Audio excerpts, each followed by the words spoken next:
Give the people a chance to tune in to your boy before I start diving into the topic for the day. Hopefully you all are enjoying this Wednesday. It's Wednesday morning.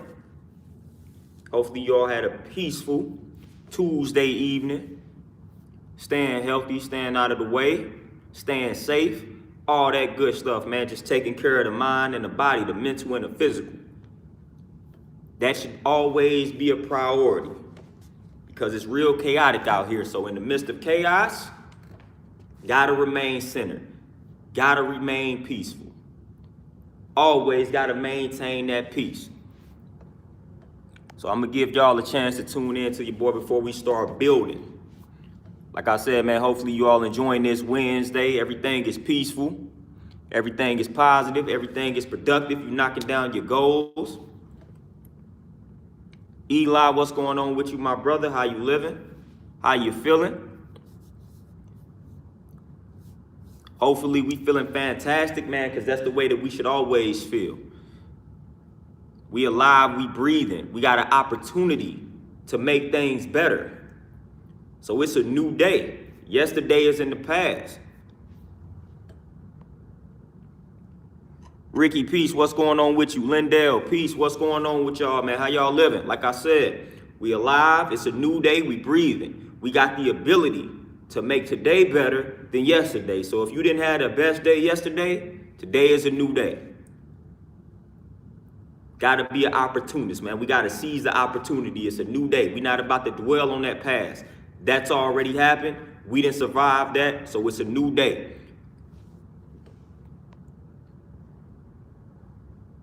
Eli, there you go. That sun, charging up that melanin.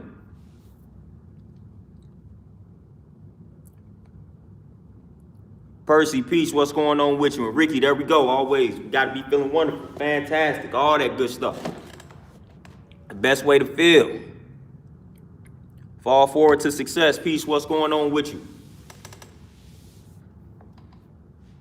Like I said, man, hopefully y'all feeling all great, fantastic, wonderful, fabulous, whatever the word you want to use. Hopefully it's something positive. Hopefully y'all did your affirmations this morning, man. Did your meditation, did your breathing exercises and all that good stuff, man. Got to get that mind right, got to get that mental right. Mental health, brain health is crucial. So we got to focus on that mental. We got to focus on that mind. That mind is a muscle. You don't use it, you lose it. So we always got to exercise that mind. Got to stop neglecting that mind. Got to stop neglecting that mental health. Eli Smooth, then you got it. Once this over and done with, got to get to it. Got to tap into that mental. Got to tap into that mind.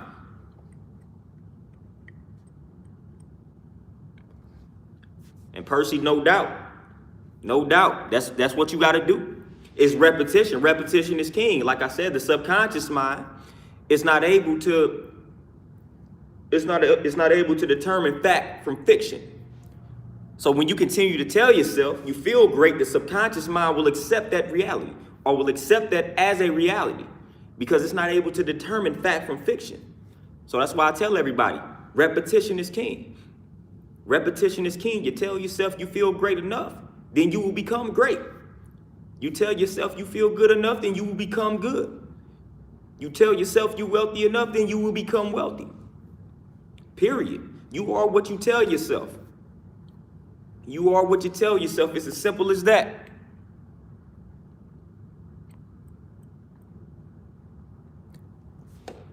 But man, the topic for today, man, what I want to build on today, and this is something that I've been wrestling with for like a minute, man, just relationships with people, whether it be family, whether it be co-workers, whether it be friends, whatever the case may be, whether it be a spouse, whatever the case may be. I've been dealing a lot with our relationships with people. And a lot of people, y'all know what an allergic reaction is. A lot of people have food allergies. You know what that is. So when you have an allergic reaction to food, more than likely it's going to be a negative type of reaction. You're going to experience some symptoms. You may get the nose running. You may break out in hives, get bumps, get pimples, whatever the case is. Y'all know what an allergic reaction is. Well, sometimes we overlook the fact that we can have allergic reactions to people. I'm going to repeat that again. You can have allergic reactions to people. And for the most part, this is what's happening. And we are wondering why our mood is not the greatest. We are wondering why sometimes our health is not the greatest. It's because of the relationships that we may have. They may be toxic. They may not be the best relationships. So we are having these allergic reactions to these people. We are hanging around people who we shouldn't be hanging around, just like if you are eating food that you shouldn't be eating and you wonder why your stomach is hurting. You're lactose intolerant and you consuming this ice cream and you wonder why your stomach hurts. That doesn't make any sense. That doesn't make any sense. If you don't want to experience the symptom, it's really simple. If you don't want to experience that symptom, then you have to refrain from consuming the ice cream that's causing the symptom. The same thing applies to our relationships with people. Certain people cause certain symptoms. So if you don't want to experience that symptom, then you have to disconnect from that particular relationship or that particular person that's causing that symptom. But a lot of us don't know the symptoms that certain people are causing, or we just tend to overlook them and remain blind to them. Montel, peace. Justin, peace. Tavon, peace. What's going on? Eli, the lemon in the fluoride water, that fluoride water is dangerous. But yeah, that fluoride water is dangerous. So a lemon in the fluoride water is really not doing much.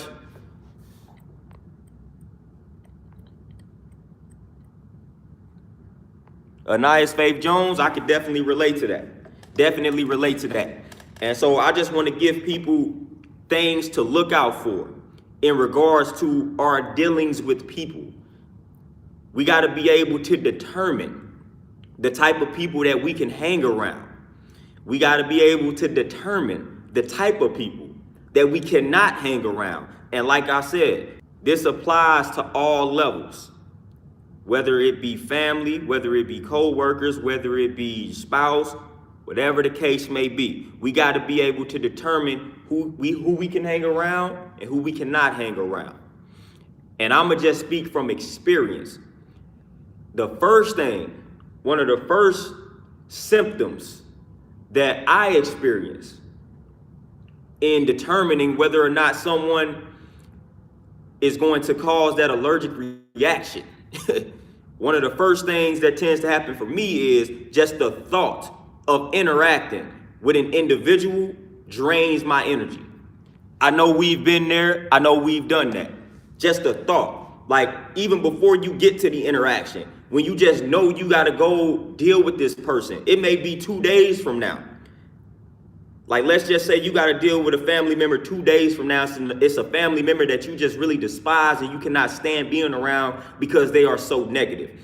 You're not going to see them for 2 days, but you still thinking about it for the entire 2 day span, the entire duration of the 2 days. You thinking about the fact that you got to deal with this individual and it's draining you. That's a symptom. That's a symptom indicating an allergic reaction to that said person. So that's something to pay attention to. So if you know that you got to deal with a person and just the thought of interacting with that person, just the thought of dealing with that person, just the thought of encountering that person is draining you, depleting your energy, then that person is no good. That person is no good for you. You need to refrain from dealing with that person. You need to disconnect from that particular individual and you need to end that relationship. You cannot be around a person like that. The simple thought of dealing with that individual is just draining you. That is a problem. That is toxic. That's not going to end well. So then when it gets time to deal with that person, you already have this preconceived notion that everything is going to be negative and destructive. So that's what you are going to give birth to, a negative and destructive environment and situation, because you already had that preconceived notion going into the interaction or the encounter. Andrew, peace, what's going on? Cam Cooper, peace, what's going on?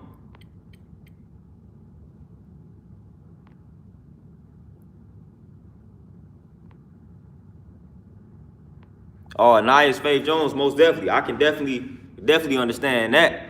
I can definitely understand that. It shouldn't be a competition. But that's one thing that we gotta pay attention to and we gotta focus on, man. When you think about interacting with a person and just the thought of that interaction is just draining you, depleting the energy, disconnect. Disconnect from that particular individual. Andrew, everything was peace on that day for me. Was just chilling. Like I said, I was down south, so everything was cool. Everything was cool on that day. But you gotta examine that, man. So if you're in a relationship right now with a person, whether it be family, whether it be spouse, girlfriend, boyfriend, whatever the case may be, whatever the relationship is, if just the thought of interacting with that person is causing you to be drained, depleting your energy, disconnect, remove yourself from that relationship. That person, that's an allergic reaction. That's that allergic reaction that I'm talking about. Secondly, another thing to look out for, and this is obvious, but let's just say the thought of interacting with this person is not necessarily draining your energy, but when you do interact with this person, it's nothing positive. It's always an argument. It's always a debate. It's a shouting match. It's a competition, whatever the case may be. If every time you interact with this person, it's something negative, that's an allergic reaction. We should be able to come together and have positive moments. We should be able to come together and have peaceful moments. Every time I get around you, we arguing, we debating, we in competition. That's not necessarily healthy. That's toxic. So if somebody is constantly around you and you argue all the time, you debate all the time, and you competitive and all of that nonsense, it's time to disconnect. It's time to remove yourself from that particular relationship. Point blank, period. Because if you can't come together with so-called loved ones or your friends or people who's supposed to have your back in a positive manner, in a peaceful light, then what are you doing?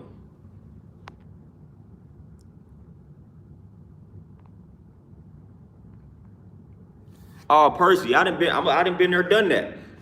I done been there, done that. And like I said, as harsh as this type of stuff may sound, if you cannot fully remove yourself from the relationship, obviously if it's like a mother or a father type deal, then you just literally have to distance yourself. And there's certain things that you just cannot share with that particular individual. And there's certain conversations that you just cannot have with that particular individual.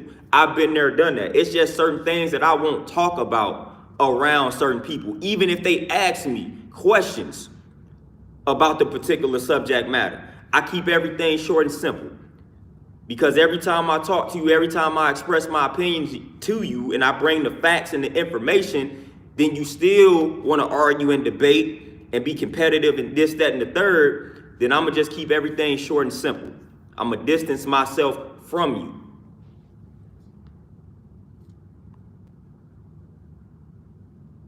Like, that's how I always deal with situations like that.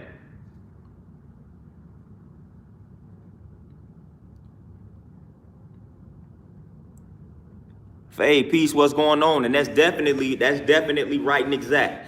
But if every time you get around somebody, Zucko, peace, what's going on with you? But if every time you get around somebody, it's a dispute, it's a debate, it's an argument, that's not good. That's toxic. That's very toxic. And I'm going to give you a third thing to look for in regards to an allergic reaction. And this is something that a lot of people don't even think about. Because y'all know the old cliche and y'all know the old song, people are smiling in your face, but they stab you in the back. That's a backstab. So they smiling in your face. The whole time though, when your back is to them, man, they wishing, they praying, they hoping that you fail. They doubting you. That's that negative energy that you do not need, and that can secretly lead to your downfall. So another thing to look out for, another reaction to look out for, you got to examine your life closely. So if you have goals, you have visions, you have things that you want to accomplish in life, and you only share these things and reveal these things to a select few, and your life is not going according to this vision, to this mission, to this goal, whatever the case may be, and you feel like you're doing everything right and exact, you know the one thing that can be hindering your progress? It can be the people that you are sharing your vision with. They could be secretly wishing for your downfall. And that can be enough in and of itself to prevent you from progressing. So that's something that you got to pay attention to. If everything is lining up, if everything is in alignment in regards to this vision, to this mission and this goal, and it's still not flowing according to that, you got to analyze the people who you shared this vision with, because they can be distributing that negative energy your way. They can be pushing that negative energy your way secretly. We all know situations like that. We all know people like that. You cannot associate with a person that's hoping you fail, that's doubting you behind closed doors. And it's a way to decipher that. It's a way to determine that on the surface. You just got to be able to decipher the clues, man. You got to read between the lines. Y'all know those family members that like to make slick comments about your visions, about your goals and your missions, and they try to disguise it as a joke. You got to pay attention to stuff like that.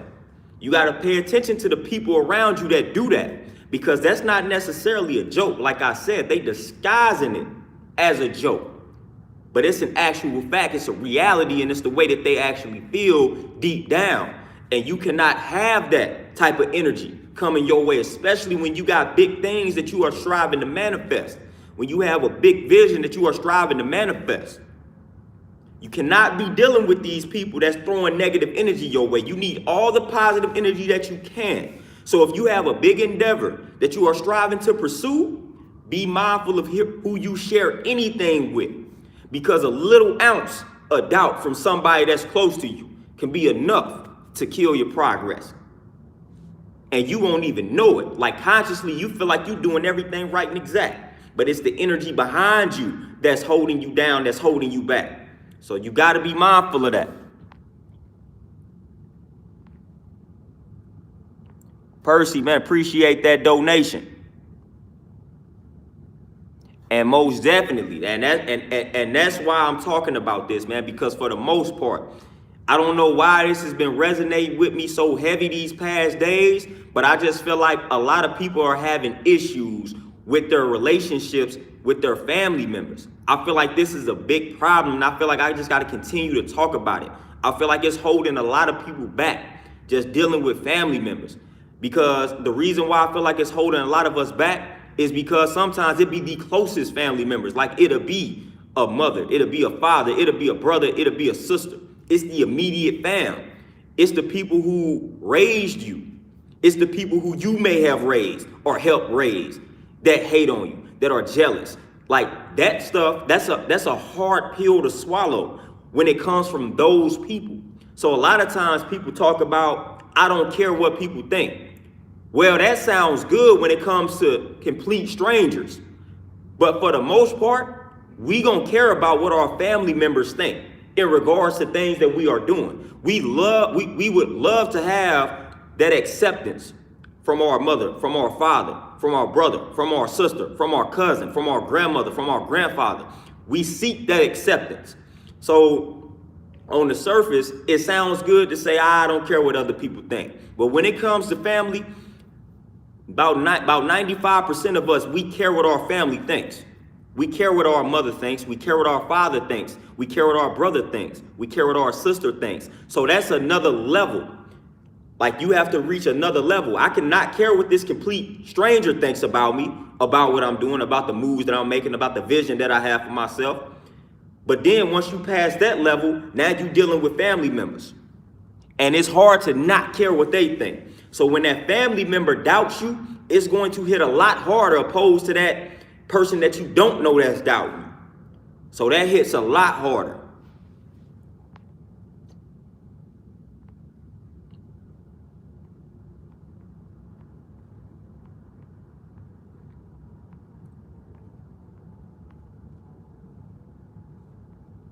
Yeah, Lindell, I'm a fan of the art of detachment. But like I said, just from my experience, a lot of people have an issue with detaching themselves from family. That's one thing that I tell people that they need to do. I always stress the art of detachment, but a lot of people don't understand the science behind detachment, and they feel like that's something that they feel like it's heartless. They feel like it's emotionless. But I'm like, nah, that's the key to your peace. When you are able to detach, when you're able to master the art of detachment, then nothing can stop you. But a lot of us, we are attached, especially to our family members, especially. Like if somebody raised you, if your father raised you, I mean, naturally, you gonna care what he thinks. If your mother raised you, naturally, you would care what she thinks about something that you are striving to do. You want her to be proud of something that you're doing. This lady raised you. If it wasn't for her, you wouldn't be here. Same for the father if you have decent relationships with him. Now, if you don't have a decent relationship with him, then it's easy to not care. I'm talking about the family members that you have a solid relationship with. You definitely, at some point, you will care what they think about what it is that you are striving to pursue. So you got to reach that level of detachment to where you don't care about what your immediate family members think about the things that you are striving to do. So I kind of had to reach that point. Like I had to reach that point with my detachment. I'm not about to sit here and lie and act like before I started to pursue the things that I was pursuing, I didn't care what my family members may think. No, that's something that I thought about. It wasn't until I was able to say, all right, I'm just going to do what it is that I know I need to do. And I literally don't care what anyone thinks, whether it be the person I don't know, whether it be the friend, whether it be the coworker, whether it be my mother, whether it be my father, whether it be my grandparents. That's when I was able to start really manifesting and putting things into motion. But a lot of people have not reached that level. Hence why they are stagnant. Hence why they are not manifesting. Hence why they are not building. Because they too caught up on what family members are thinking. And like I said, for the most part, that's going to be your main hindrance. So you got to get past. You got to get past how your family members are going to view you when you strive to make changes. Sharif, peace, what's going on? Outer Rim historian, and most definitely. And I'm going to do you one better. Like, just me being in the fitness space, I can get a complete stranger to take heed to my advice way before I can get a family member to take heed to my advice, a family member that needs to take heed to my advice. I can walk up to a stranger right now and probably start building on health and fitness, and they may implement what I said in an hour after the conversation. But I done been on family members for years about things that they need to do, about conditions that they are facing, and what to do to reverse it. You think they listening? You think they've implemented what I've said? You think they've stayed consistent? No. But I can tell a complete stranger how to eat, and like I said, they implement something that next day. Here I am, I done got the credentials, I done became certified, I done made this my life. Like this is what I do. And yet I still cannot get family members to listen. So I can get it. Before I had the credentials, they may have said, all right, he don't know what he's talking about. But then I went and got the credentials, and like I said, I made a career out of this, and they still won't listen. Still won't listen. So I just stopped stressing myself out over that. At the end of the day, people know what I do. People know what I talk about. They know where to find me. They know my contact information. So when they want to know something, when they have a question, they know where to find me. The only thing that you're going to get out of trying to force something on someone is resistance. I learned that a long time ago. The only thing that's going to come with force is that resistance. So nope, I'm no longer trying to force anything on anyone. If someone wants to know anything from me in regards to what I do, they will have to ask me. That's how I deal with family members in regards to that aspect. Even something like I said that I'm qualified to talk about, that I'm qualified to help them with, I'm not going out of my way to try to help them. That's only going to stress me out. That's only going to stress me out. And that's tearing up my health. That's compromising my immune system. That's making me more susceptible to the illnesses that I'm trying to correct in them. So I can't do that. And I don't suggest you strive to do that.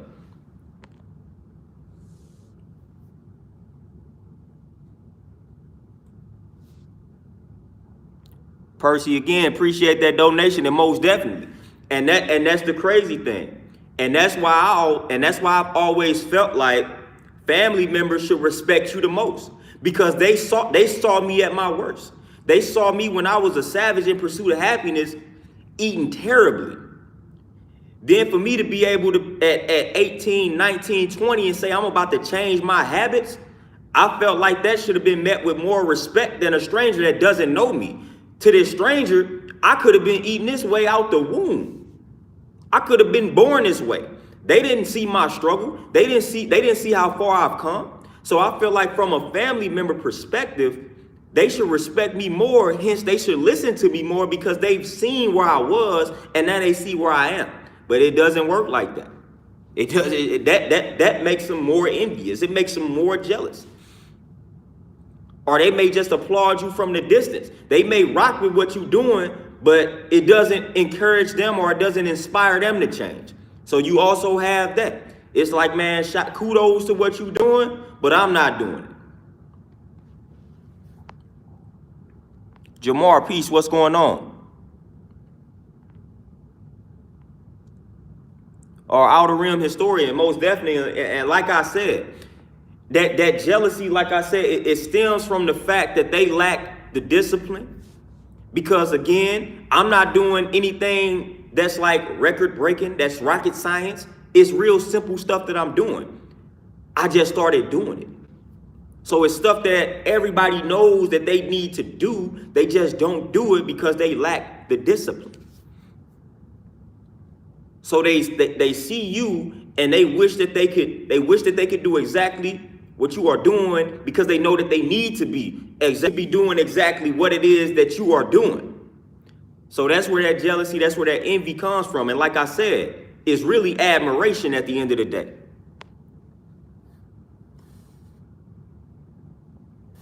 Oh, Sean, most definitely. And like I said, and again, just like with that being said, though, it's one of those situations where like we easily say that. But like I said, when it's family members, when it's certain family members, that's a lot harder to put into motion. That's a lot harder to put into motion. But at the end of the day, it's a factual statement. But with some family members, like if you're real close to your mother and you just see your mother walking down this terrible path, and you know that just by her changing the way that she eating, it can reverse that. And this is your mother, she raised you, you don't love anybody more than your mother, like you gonna really try to start forcing her to do what's right and exact. Like that's gonna be a whole different ball game. You don't wanna see your mother suffer. So like when we dealing with it from that level, in some aspects, we gonna strive to like force it on our family members, because again, you don't wanna see certain family members suffer. And when you feel like you got some answers for them, depending on the family member, you may go out of your way and stress yourself out striving to help said family member. But that's only a select few. Terenzo, peace, what's going on? Music innovator, no doubt. D, and that's what's crazy. Like I said, I witnessed that. I witnessed that. Like, we'll give kudos to everybody. We'll give kudos to everybody else. But when it comes to you will have exactly what it is that you are praising right within your own family, but you never praise that family member. You would never praise that family member, but you praise it on the outside. You praise it on the outside. You look up to these rappers, you praise these rappers. Meanwhile, you got a cousin, you got a nephew that's just as talented, if not more talented, than some of these rappers that you rocking with and you praising, and you won't help them get their stuff off the ground. You won't support them. You won't back them. You tell them that it's unrealistic. And I'm talking about the talented ones. I'm not talking about the people that's in your family that do the music that ain't necessarily good. I'm talking about, that your cousin is actually talented in music, but you won't support them. But you will go support the trash out here. You will go praise the trash out here. You'll talk about their grind. You will talk about all of the good stuff that they doing. But you got it right within your family. You won't support that. You won't rock with that. You won't bump your cousin. And it's positive music, but you will bump the destructive music. I've seen all that type of stuff.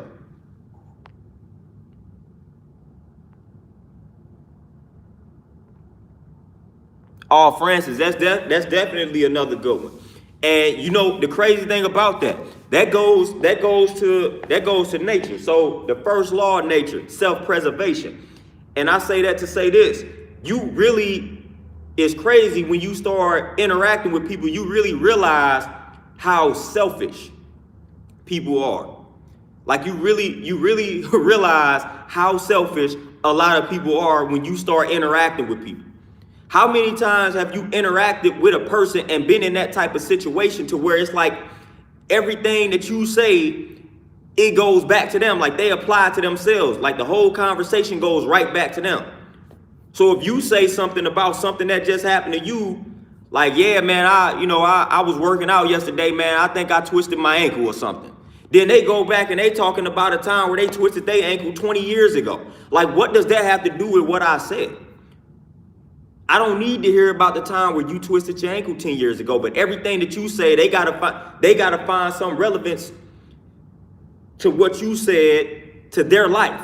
So how many times have you been in a situation like that? How many times have you been in an interaction like that? I've been in plenty. Everything I say, they gotta tell me how they dealt with the same thing. Like, that's not how this is supposed to go. Like, if you tell me, I'm going to tell you how I do it. You tell me you worked out, you twisted your ankle, or you think you twisted your ankle, I'm going to ask you how I feel. Like, how you feeling? Like, I'm not about to tell you, yeah, I twisted my ankle 10 years ago, and that felt bad. I couldn't take it. And get off into a whole spiel about myself. Like, no, if you tell me something like that, I'm going to ask you, how do you feel? What are you doing to treat it? That's how that's supposed to go.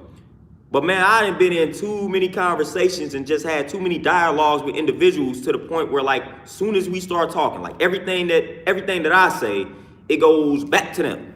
Conversation goes right back to them. I can't deal with those type of people. I can't deal with them.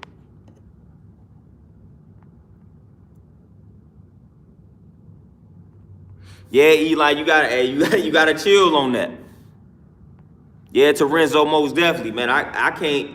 We can't do that. We can't do that. like I said, it's self-preservation, man. So you just start really realizing how selfish people are when you start having conversations with them. Like, they don't care nothing about what you are saying. Like, not at all. Everything that you say, like I said, is gonna go right back to them. They're gonna tell you about a situation that they had that was similar to what you just said. Like, that's not necessarily how the conversation is supposed to be going.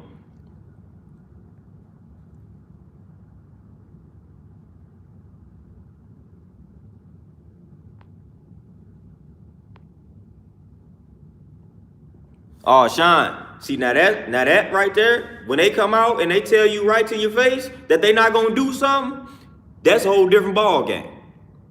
That's a whole different ball game. If you come out and you tell me that you're not about to stop doing what you're doing, yep, that's it. I'm done with you. I'm not rocking with you after that.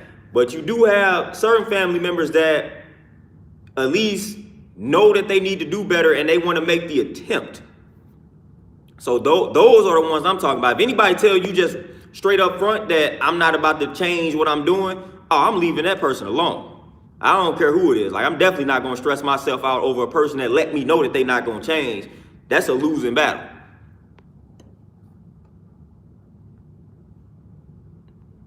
Yeah, the narcissistic person, but the crazy thing is, it's a lot of narcissistic people out here.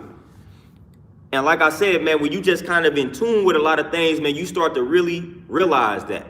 You ever just had a conversation with a person and walked away from that conversation like, man, that person really didn't care about nothing that I said.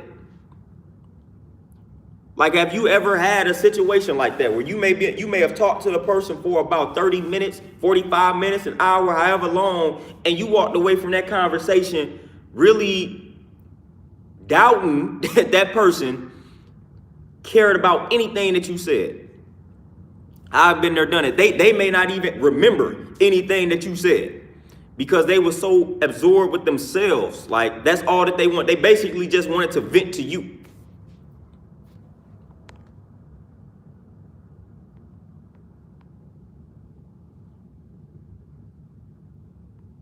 RD. And most people like that, they overdo it. They overdo it. And to go along with that, to kind of counter that, we also got to just master the art of listening. So that's another thing that'll just help resolve that issue too.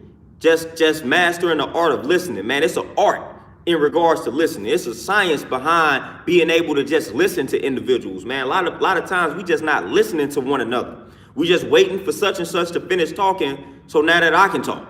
Like, that's not listening. So a lot of times, man, we got to learn the art of listening. We got to learn the science of listening. So listening is crucial.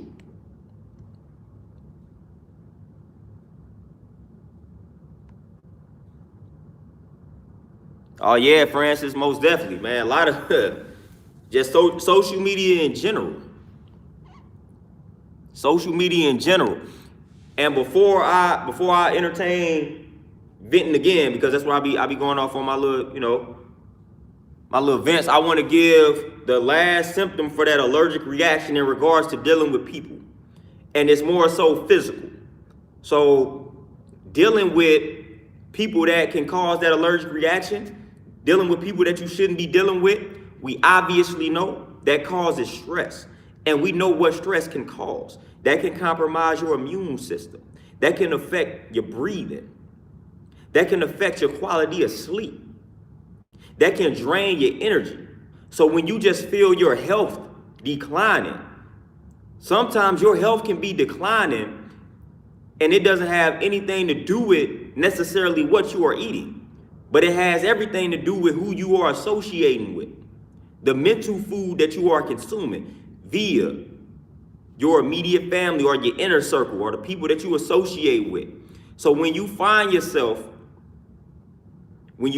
health declining, when you find yourself constantly getting sick, just not feeling good, energy just drained, you gotta associate your relationships. You gotta associate your relationships. You don't have anybody around you that's speaking life into you. So that's why you feel dead all the time. So when you are feeling like that, man, when you feeling dead all the time, man, you really got to evaluate all of your relationships because you don't have anywhere that you can go to receive life. And that's kind of what you need at the moment. So when you find yourself being drained, being depleted, just constantly sick, immune system has been weakened, you got to associate, you got to examine. You got to examine and analyze your relationships. Period. Because that can compromise your health on a physical level and a mental level. Bad relationships. And a lot of people underrate that. A lot of people underrate the relationship between relationships and health. You in a bad relationship, that can destroy your health.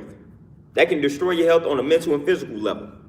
Because then another thing that can cause is, I know a lot of women suffer from this, but emotional eating. That can be one of the causes. If you're dealing with a lot in your relationships and then you start overindulging in things you're not supposed to be indulging in the first place, that can be a result of this toxic relationship.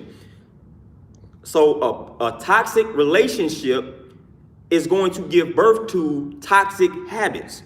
So if you in a toxic relationship, you about to seek out toxic food. You're not about to be in a toxic relationship and then seek out positive food. Not about to happen. You stressed out. So you about to stress eat. So if you find yourself in that type of environment, in that type of situation, feeling that type of vibe, it's time to disconnect. It's time to disconnect. Chris, peace, what's going on with you? And Justin, and again, like I said, a lot of us are guilty of that. I'm guilty of that on a lot of different levels, man. Just not listening, just failing to listen.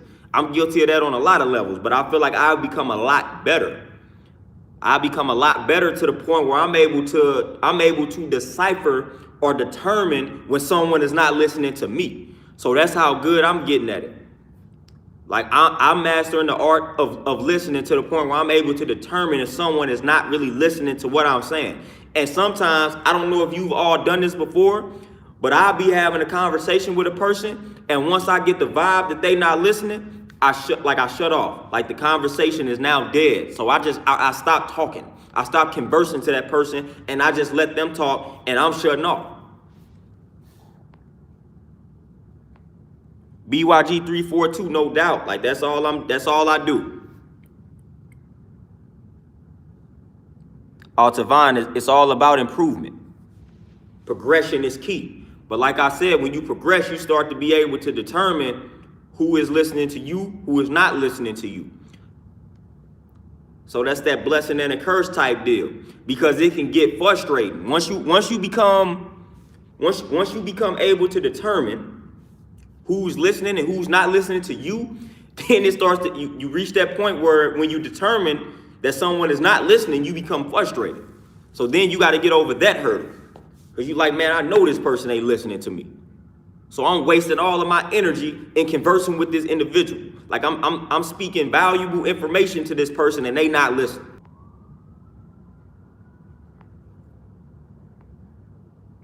Francis, most definitely. And most of the debates, most of the arguments, like a lot of this, most of it stems from a lack of understanding. And the reason why we fail to gain that understanding, and the reason why the understanding is never understood, is, again, it goes back to listening, comprehending. Like if somebody responds to you pretty much as soon as you are done talking, they didn't listen. It's okay to have that brief moment, that brief pause before you respond to someone. Let everything marinate that person just said. Give it about 5 to 10 seconds. Then you respond. Man, let it marinate. Let it soak. Soon as that person done talking, man, you right into a whole spiel. You wasn't really listening.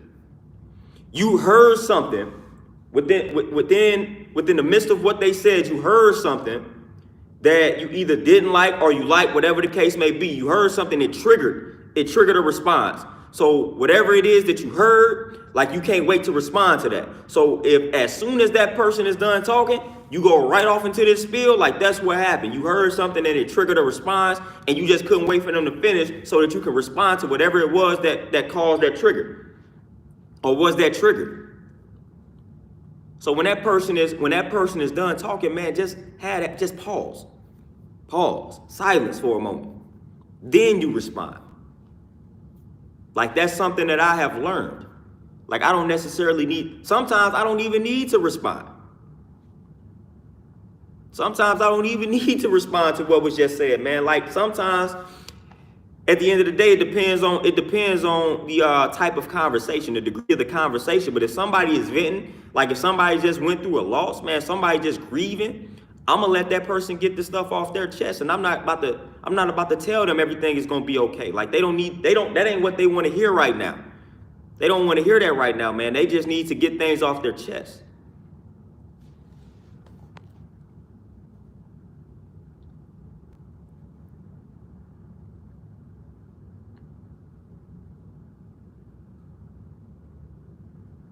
Oh yeah, Tavon, like again, man, I don't never really ask people.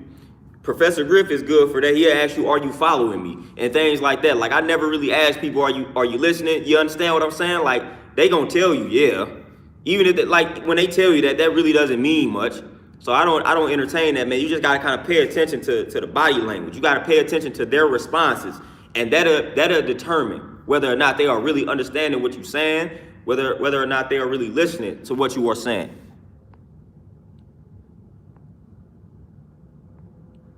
Oh, Sean, most definitely. Like even if, like I said, even if I'm presenting something and I know for a fact that it's a fact and the person is still kind of disputing it, I'm gonna get to the point now where I'm trying to break down the psychological aspect of why do you believe that whatever it is that you are believing is a fact when I presented all this evidence to you. So now I'm listening to you just off the strength of I'm trying to determine why you really feel so strongly about this.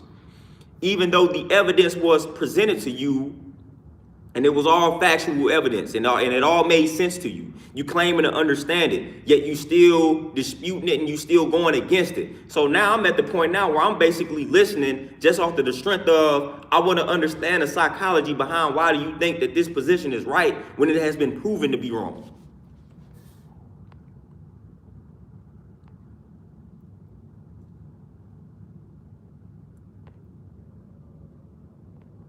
Oh, Lindell, most definitely, man. I do that all the time. Do that all the time, and I appreciate you for tuning in to the prior lives. Oh, Faye, yeah, people can't handle greatness when it's up close at all. At all.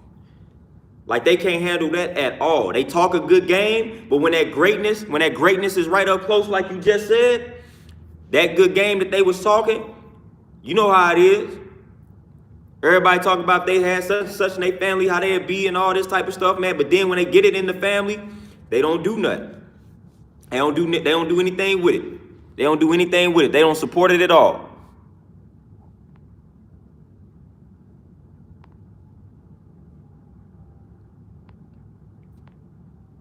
Yeah, Sherwin, and then Justin, and that's another thing that like sometimes too, like I said, like some things are just not really based on opinion. So if it's more so like an opinionated type of debate, then I can understand that.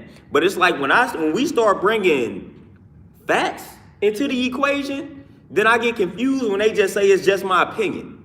And I talk about, of course, fitness a lot, health and fitness, because that's what I do. So when it comes to certain things in regards to health and fitness, and you telling me that you're not changing something, or you arguing me up and down about something and telling me it's your opinion, then now you just choosing to be ignorant. Because no, like here are the facts. It's just like going vegan. Like that ain't an opinion based. Like you telling me I shouldn't be vegan, or you telling me that you can't go vegan because you feel like we need meat or something like that. Like that's not an opinion. Like that's just not a fact. That's not a fact. There's plenty of evidence out here that's letting you know that you definitely can go vegan, like no matter who you are, and get everything that's required. That's the fact. So some things just, you need to eliminate saying that it's just my opinion. Like, no, like, nah, you are wrong. So a lot of times we like to substitute being wrong for it's my opinion. Like, no, it can be your opinion, but it is incorrect. It is wrong. So I'm glad you mentioned that, because I really don't like when people say that it's my opinion when it comes to certain things, because like certain things are not just opinion based. So it's crazy how you can present a lot of information to individuals and they still try to talk about their opinion. Like, and the crazy thing about it, and I always just go back to eating like a vegan and you know the way we should eat.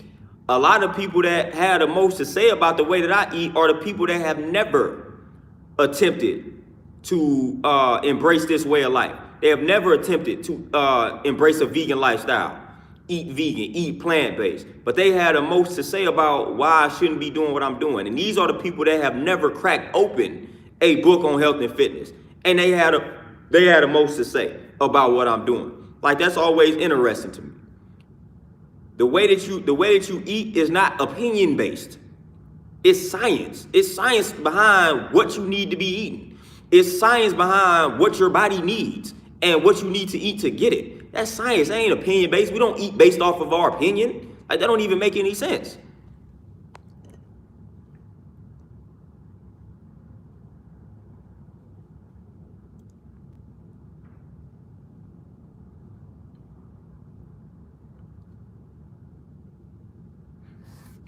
Yeah, Tavon, most definitely. But like I said, like sometimes, like I'm at a point too where I don't have a problem just admitting that I was like wrong about something. But like just certain things just don't even, like, for real, certain things I don't even understand why some people argue. Like some things I really just don't get it. Like I kind of get it, but I really don't. Like some things are just not like debatable. And for the most part, those are the things that most people debate about. And Sherwin, I'm glad you brought up Dr. Sebi and the alkaline lifestyle and the alkaline living. That's one thing that I want to touch on. It's a lot of people, like I don't follow Dr. Sebi's his regimen, his advice, his program, whatever the case may be, to a T 100%. But what I'm not going to do, I'm not going to knock the people who follow that lifestyle and who swear by it. If that's what's working for you, that's what's working for you. I have never attempted to eat 100% like Dr. Sebi suggested or instructed. I haven't tried to do it. So therefore, I don't really have the right to criticize a person that has tried to live that lifestyle or is living that lifestyle. I haven't attempted to do it. So I can't really formulate an educated opinion on that particular lifestyle. So that's another thing. A lot of people criticize or critique a lifestyle that they have never attempted to live. That doesn't even make any sense. Sherwin, appreciate the donation. Oh, Layla Africa, that was, man, rest in power to Layla Africa. But when he passed, when I feel like his passing went under the radar. People talk about Dr. Sebi, but man, Layla Africa was doing it for a long time, man. His passing was a tragedy. His passing was a tragedy, but they say he was ready to go, so it wasn't really that bad. It didn't hit us as hard as Dr. Sebi's hit us. But man, Layla Africa, his book, African Holistic Health, I recommend every person read that book. But I don't understand the people that criticize a whole entire lifestyle that they have never lived. So that's why I'm able to tell people. So I transitioned to the vegan or the vegetarian life from a meat-based life. So when I criticize or when I critique a meat-centered diet, then my criticism is fair because I live that life. I'm not out here criticizing meat eating and dairy eating, but I've never lived that life. I wasn't born a vegan. I wasn't born a vegetarian. I was eating meat. I was killing dairy. I was eating processed food and sugar just like everybody else. So that's why I feel like when I criticize it, it's fair. My criticism is fair because I live that lifestyle. Even when I talk about religion, but this is something that can be opinionated, but even religion, when I talk about religion, I once was religious. So that's why a lot of people say, well, why are you always talking about the Bible? Because that's the only lifestyle that I live in regards to a religious lifestyle. I really can't criticize the Quran because I didn't come from a Muslim background. I didn't come from an Islamic background. I came from a background that pushed the Bible. So when I criticize religion, I'm going to criticize the Bible more than likely because that's my background. I'm not about to speak on things that I don't know about, that I didn't experience, that I didn't live firsthand. I'm not going to do that. But I did live that religious life firsthand, that Baptist life firsthand, that Bible life firsthand. So I feel like I can criticize that because I lived it. So a lot of times, man, people criticizing things and they haven't even attempted to live the life or do the knowledge to it. So a lot of people, just even talking about the religious aspect of life, a lot of people have criticized my way of life, the way of life that I gravitated towards, and they don't even pick up a book on the way of life. How you gonna criticize a way of life and you don't even know anything about it? That literally makes zero sense. Wheezy Baby, appreciate the donation.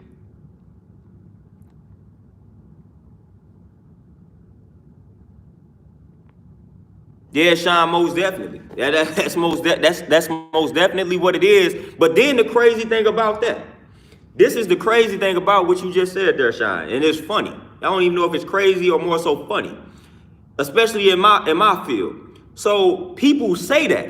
So when I'm talking about fitness, and then they say, well, in my opinion, or I just can't give up the meat or whatever. In my opinion, I feel like we need to eat. I feel like we need to meet. But then in the second breath, they turn around and they start asking me for advice. I'm like, dude, how you gonna ask me for advice, but then you're not really willing to listen? And you got this whole opinion in your mind, like you already got this whole preconceived notion of like what you're not gonna do and what you're gonna do. And you already know what I'm gonna tell you. So why are you even asking my advice? That's the part that gets me. So most of the time, I'm only having conversation with the people because they ask me a question. Because y'all know how I get down. I'm not really the social type, so I'm not initiating a lot of conversation. I'm not coming out telling you, hey, you need to stop eating that. More than likely, when y'all see me involved in a conversation, somebody says something to me. They ask me something. They ask me how I feel about something. So that's always the funny thing. And everybody already knows the lifestyle that I embrace. So when you ask me a question, you already know what I'm gonna say. So that's always interesting. I get that a lot. People will ask me something and then start talking about their opinion. What was the point of that? You know that I'm vegan, you know that I don't eat meat, so why are you about to ask me about anything related to meat? And then at the end of this conversation, you did all of that just to end the conversation with, well, I can't give up meat. But you knew that that's what I was gonna say. So why would you even entertain asking me that question?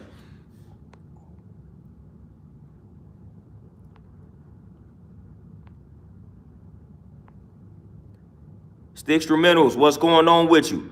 Ricardo, peace, what's going on? And Ananias Faith Jones, man, I use a lot of like what they call superfoods. So I food with elderberry. Man, you could get it in capsule form, not berry, but powder form. Of course, the syrup. So I food with elderberry. Olive leaf extract. I rock with that. As far as like a vitamin that I feel like everybody needs to supplement because we pretty much don't get these two vitamins through our diet is B12 and vitamin D. So I really suggest everybody supplement those. You can get vitamin B12. It's a vitamin B12 and vitamin D combined in one. It's a gummy, and I recommend everybody get that. I forget the brand. I think it's like Mary Ruth or something like that. But that's a good vitamin B12 and D3 gummy. But I suggest everybody supplement those, man. Get you some make sure you're getting the vitamin B12. Of course, if you're not doing the nutritional yeast and things like that, man. But vitamin B12 is hard to come by, the proper amount. So for the most part, people need to supplement that, man. It's some real inexpensive gummies for that. But sea moss is also something that I rock with. Kelp powder, that's good for iodine. Spirulina, chlorella, wheatgrass. Black seed oil is decent. Now I don't use that religiously, but it's good though. I got some on me. Let me see, is there something else that I'm missing? The colloidal silver, that's something that's good as well. But for the most part, man, I try to get everything through what I'm eating. Like I let the food be my medicine, I let the food be my herbs and all of that. But those are some superfoods that I kind of swear by.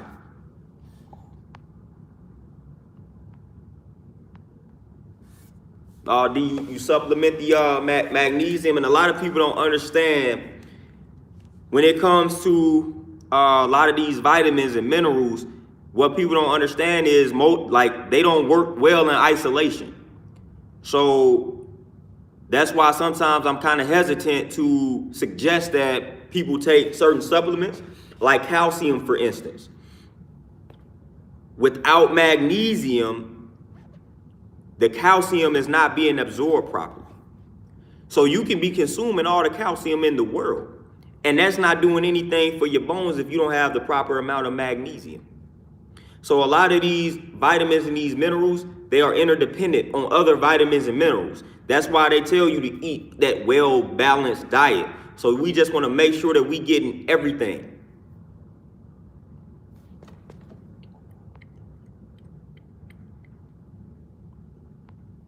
Sean Steve, no, I don't take fish oil capsules. And you know, some people take the cod liver oil and they pretty much doing that for like omega-3, omega-6. I don't do that because I get that through flax seeds and hemp seeds. So I don't take the fish oil because the only reason that you're pretty much taking that is for the omega-3s, and I get that through the flax seeds and my hemp seeds. So that's the reason why I don't take that. But a lot of people take the fit like the cod liver oil and all of that.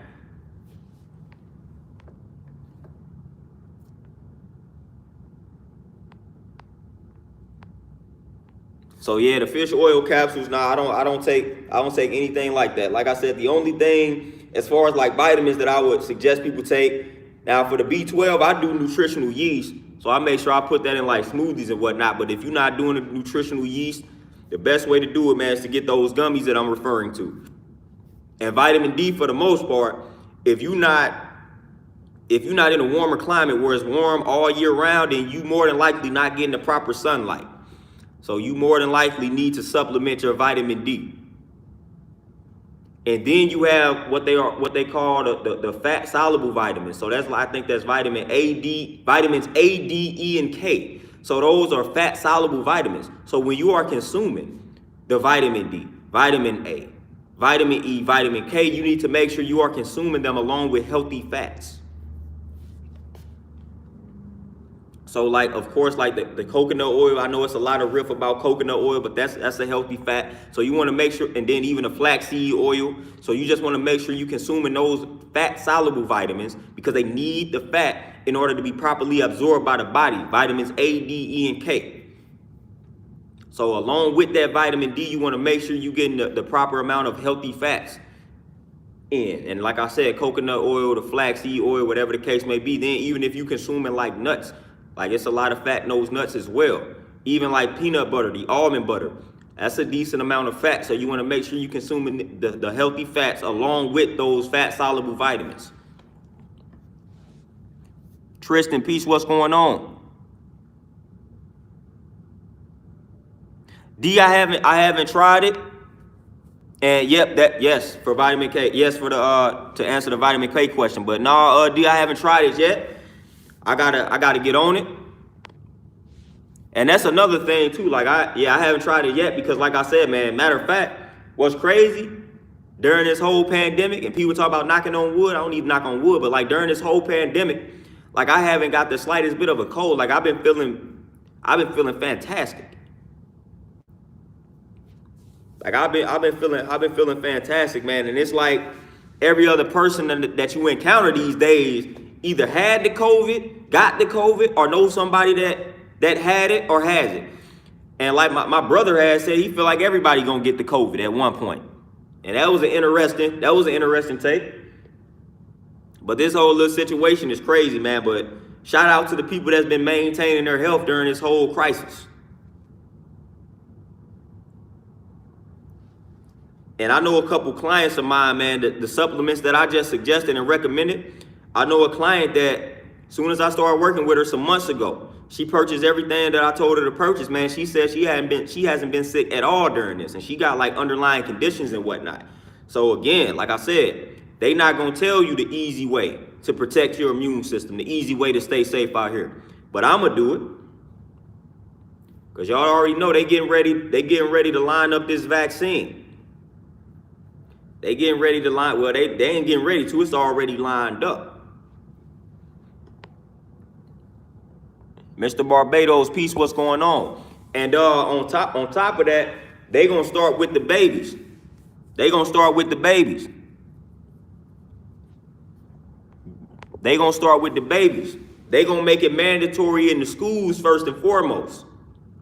They may start with like the health in the health field. They may start there, but like the school is top priority. They definitely gonna try to force it on the babies, this vaccine. So that's coming, man. We gotta be ready to combat this, because that's coming. Matter of fact, I saw a Facebook post by one of my friends. Like, I don't know if this was serious. Like, I don't know if she was joking. I don't know if she was just asking a question. But she did say her son's school made it mandatory, or is making it mandatory, that they get the COVID vaccine. What should we do? So I don't know if that was like a hypothetical situation, or I don't know if this was something that she was actually facing, or she is actually facing. But even if it was hypothetical, that's coming soon.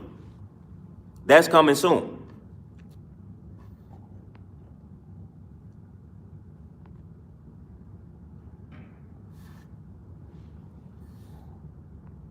Okay, Wheezy baby, then that's something that wasn't hypothetical. That that more than likely was right and exact then. And yeah, Justin. Yeah, I agree. Yeah, that book is definitely crucial. And so, yep. So, all right. So it's already out here. So, like I said, we already predicted this, man. But they gonna get the babies. They gonna get the babies. They gonna get the That's where they gonna start with, man. They gonna start with the babies, man. And we know why they doing that. But it's really about to get real with that.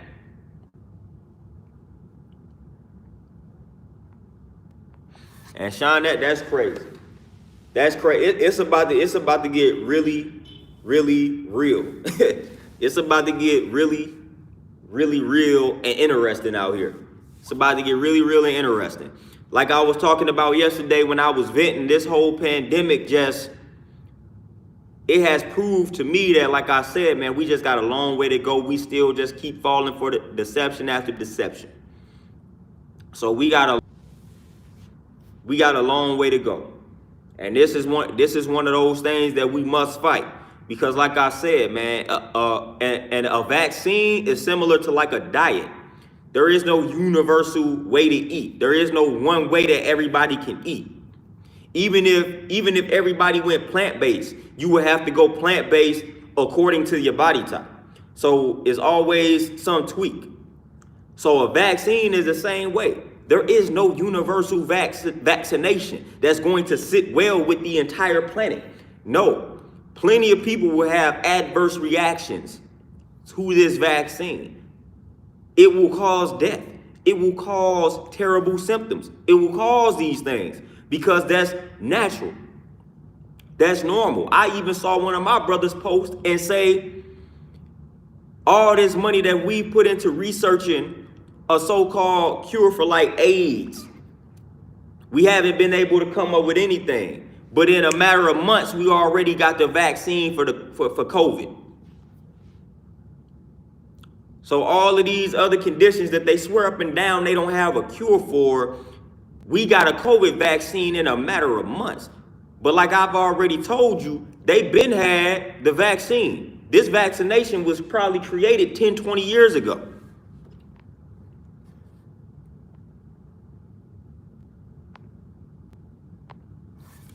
Oh, Francis, I always talk about that. People put the mask on and they go into the drive-thru of McDonald's.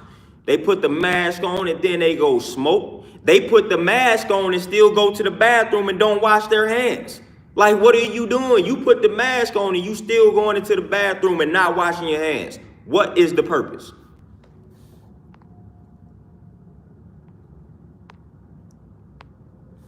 Like, I've literally witnessed that. I've literally witnessed grown men have a mask on, go to the bathroom, not wash their hands. What sense does that make? So, I mean, that makes absolutely no sense. Like, makes none at all.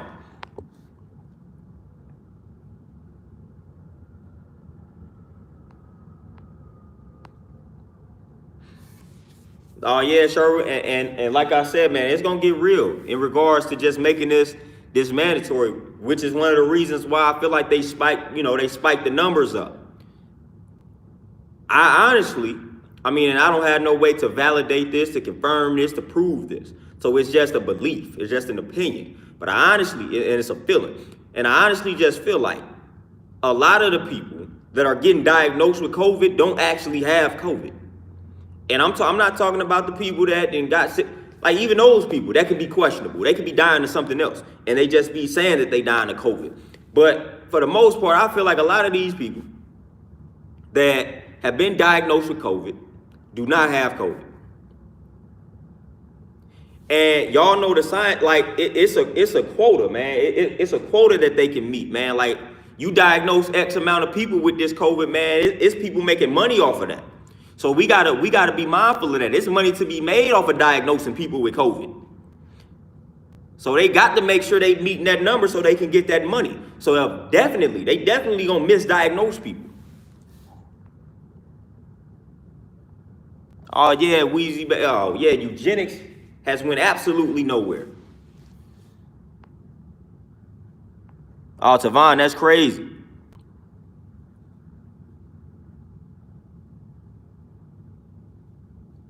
King Fabernacki, I'm gonna check that out. Player most definitely, and I know situations to where that's happened. I know personal situations where somebody will go to one place and they positive, then they go get the second opinion or the second test and they negative. I done ran into several situations like that. So one moment I'm positive because I went here, then I go to this other place and I'm negative. Make that make sense. I can go one place and be positive, and in the same day I go to the next place and I'm negative. Make all of this make sense. We can't be this blind, people. Like, people really can't be accepting this. They can't be accepting this. They can't be thinking that it's really that crazy out here. They really can't. They really just cannot be accepting it. They can't think that it's that bad off out here. Like, they really just can't be believing that. But like I said, man, we got the people out here rocking the mask and won't wash their hands. That's a problem. Like, you not washing your hands, but you rocking the mask and you looking at me like I'm the enemy. Man, you not washing your hands rocking this mask. Come on now.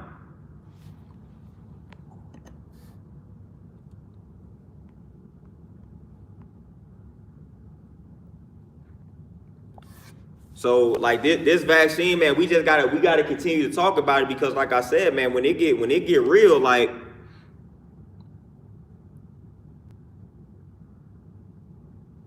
oh, France, man, woo! I'm gonna do a whole spiel. I'm gonna do a whole spiel on that. We gonna do a whole spiel, like a whole video on the money to be made off of just misdiagnosing people. I got a whole spiel on that, man. I got an aunt, man. One of my aunts, like, she was talking to me about the vaccine, man, when I went down to Mississippi, and she just said, man, she not gonna get it, and she don't want to get it because she done had situations to where she has went to the doctor and they have diagnosed her with a condition and gave her medication, but her body didn't respond well, it rejected the medication. So they would give her like 2 or 3 or 4 different like alternative pieces of medication, alternative pills, and each time her body rejected it. So she was like, man, she's afraid to get a vaccine because she don't know how her body will respond to it. And I'm like, there you go, you learn it. You shouldn't have got that medication that they prescribed to you in the first place. Hence why your body rejected it. You should be thankful that your body is quick to let you know that this is not good for you. A lot of people's bodies don't work like that. So you need to take heed to your body letting you know that I can't take this medication. I can't take this nonsense. I can't take it. It's toxic. So, like, I told her, like, nah, you don't need to get that vaccination because your body will definitely be one to respond in a negative way to that vaccination.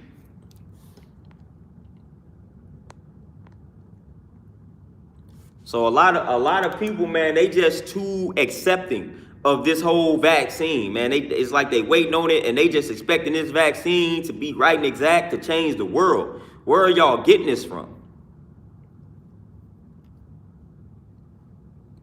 Like, where are we getting this from, man? That has got to stop. Beautiful Goddess Keys, peace. What's going on? What's going on with your queen? But it's definitely money to be made. I know for a fact, like I said, man, I know people in the industry, man. So it's money to be made by misdiagnosing the people with the COVID. You meet a certain number of positive tests, a positive COVID test, man. It's money to be made in that. It's money to be made in that.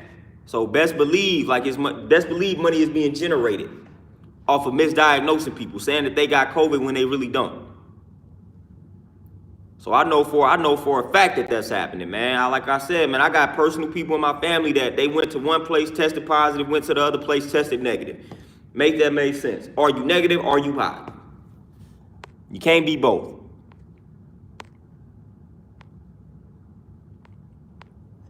So we got to stay alert, man. We got to stay on our square out here.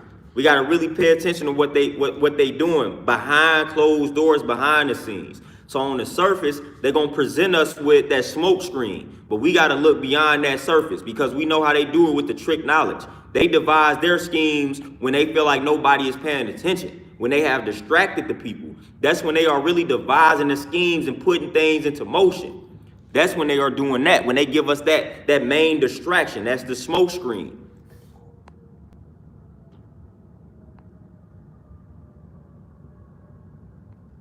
Oh, nice. Yeah, that Tuskegee experiment. And I talked about that in the previous video. Most definitely.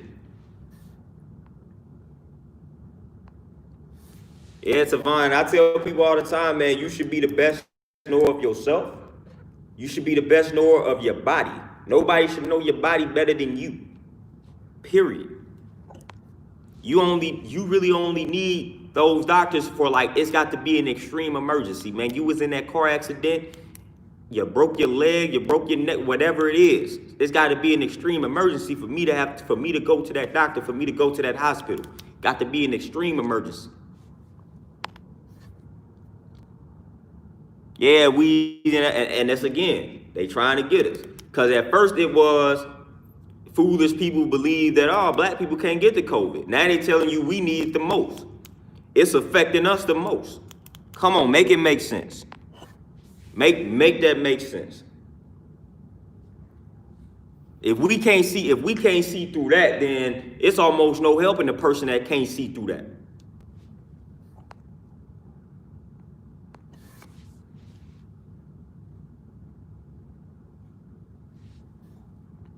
Go get a piece. What's going on with you? Oh, yeah, Tavon. And a lot of people don't even know about some of the experiments, man, that have been done on our people. So some people don't even know about it. But again, it's easy to access this information. But the Tuskegee experiment should be enough. But it's a whole book dedicated to that called Medical Apartheid. I mean, it's a whole book dedicated to all of that. I mean, how they have, it has gotten deep to the point where they have laced mosquitoes. Listen, they have laced mosquitoes with poison and released those mosquitoes in black communities and affected the black community like that, man. This is how deep this stuff can get, man. Laced up mosquitoes that they know contain a certain type of virus, a certain type of disease, and they releasing that strand of mosquito in black communities. Come on now, like that's the type of stuff that has been done. Ishmael, peace, what's going on? But like that's the type of stuff that has been done out here. We are too quick to let our guards down in regards to this system. We way too quick to let the guards down.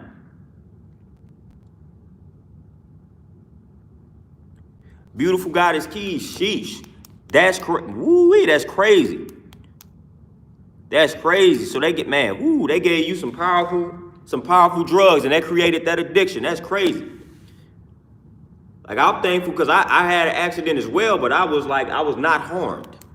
And it was actually a bad accident that I was in, but man, I just walked around, I had like glass in me and whatnot, but I wasn't badly harmed. So I'm thankful for that because I already know what can happen. That's crazy.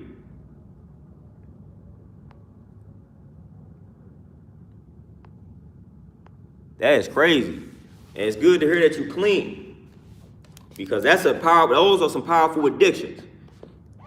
Like when you like that morphine, like that's a strong addiction, man. A lot of people have a hard time breaking those type of addictions.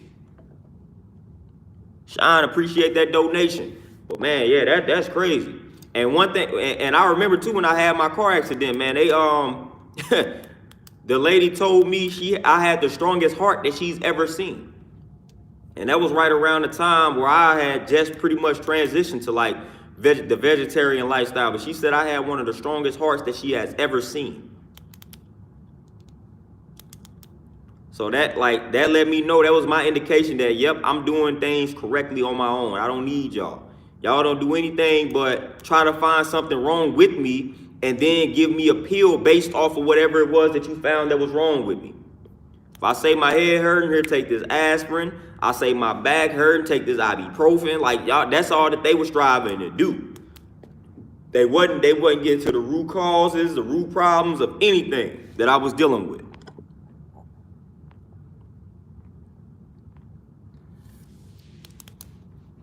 Oh, Tavon, man, we could get deep. Even like y'all done heard me talk about AIDS and whatnot and how that whole virus was constructed in a lab basically by experimenting with the monkey and whatnot. So most of this stuff was constructed in the lab, just like this whole virus. And they tried to they tried to blame China and all that type of stuff on it. This virus was constructed in a lab. And that's an actual fact. Just like the AIDS virus, it was constructed in a lab. The only way that a virus like that could have been created is if you inject, like if you get that blood from that monkey and you inject it in a human. The only way that could have happened. The only way, because the cousin strand of HIV virus, which essentially leads to AIDS, is SIV, which you find in the chimps, in the monkeys. The only way for that to become a human thing is for it to go from the monkey to the human.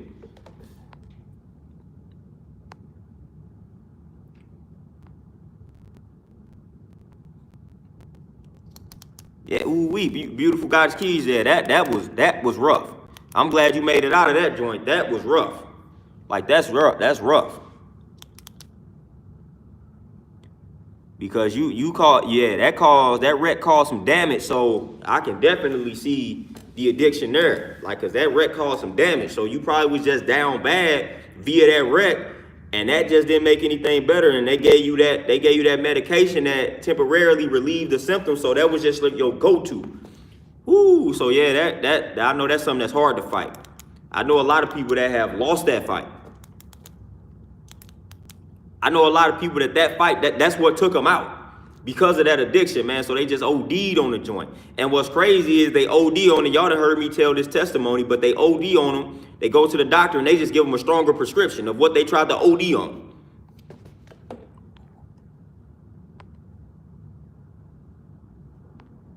Oh, Wheezy Baby, Planned Parenthood said that. COINTELPRO let you know that they don't want to see the rise of a black messiah. So we got to stop wondering why they keep killing off all the black leaders. Like they told you in the documents, the COINTELPRO documents, they let you know that they don't want to see the rise of a black messiah.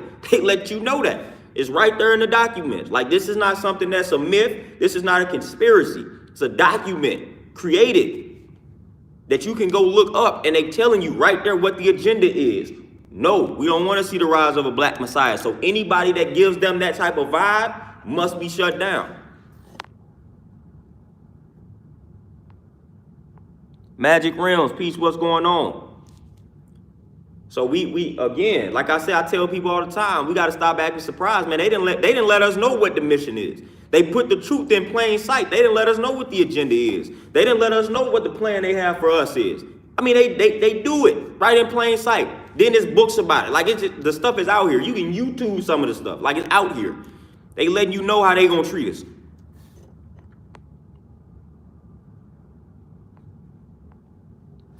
Like, they literally letting us know what's up. Man, they like, what you gonna do about it?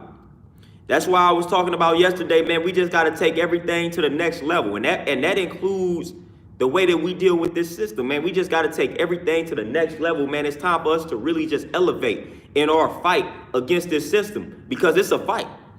We may not, a lot of people may not openly acknowledge it, man, but it's a fight. It's a fight. We at war. We at war, and I'm not talking about amongst one another. We at war with a bigger entity. And we finna walk right into the doors of that entity and get a vaccination. And we don't even realize it. We don't even think that that's part of the problem. We don't even think that that's an enemy on a mass scale, on a massive scale. So it's like, man, people gotta come on, man. People gotta chill out. People gotta realize the truth. People gotta realize that it's this enemy out here that we fighting. And we all fighting that enemy. We all fighting that enemy.